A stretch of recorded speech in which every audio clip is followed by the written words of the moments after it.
Hi, I'm Josh, and today I'm going to show you how to make Saag Paneer, a well-loved vegetarian side dish with plenty of flavour, high in calcium and folate, and gluten-free too. Before I begin, please take a second to subscribe, like the video, and click that notification bell.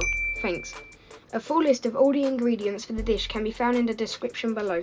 To begin, cut around 200 grams of paneer into small cubes and coat them in 1/4 teaspoon of turmeric powder, 1 teaspoon of chilli powder, and half a teaspoon of salt. Combine well with a spoon or your fingers so each piece is nicely coated, and place aside to allow it to marinate for a few minutes.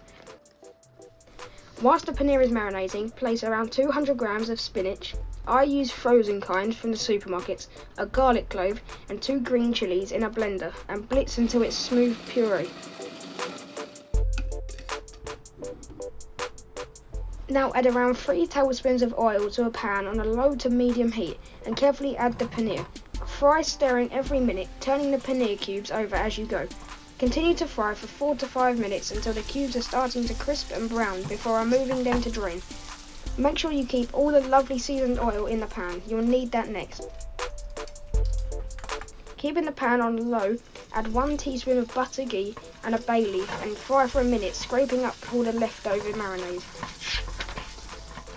Add in 1/4 teaspoon of fennel seeds, half a teaspoon of cumin seeds and around 100 grams of finely diced onions and fry, stirring frequently until they begin to brown and soften.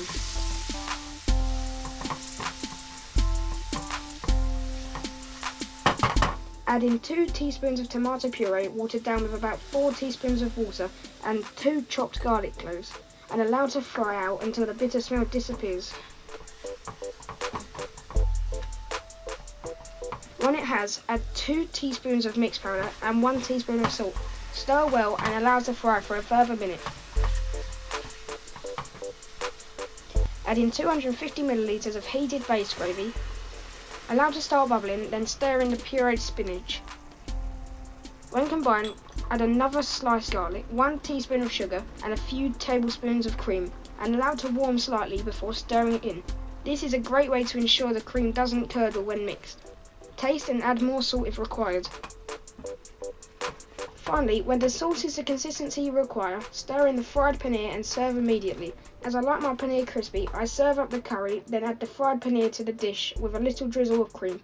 Please remember to subscribe, like, hit the notification bell, and check out this and many more recipes on my website at thecurrykid.co.uk.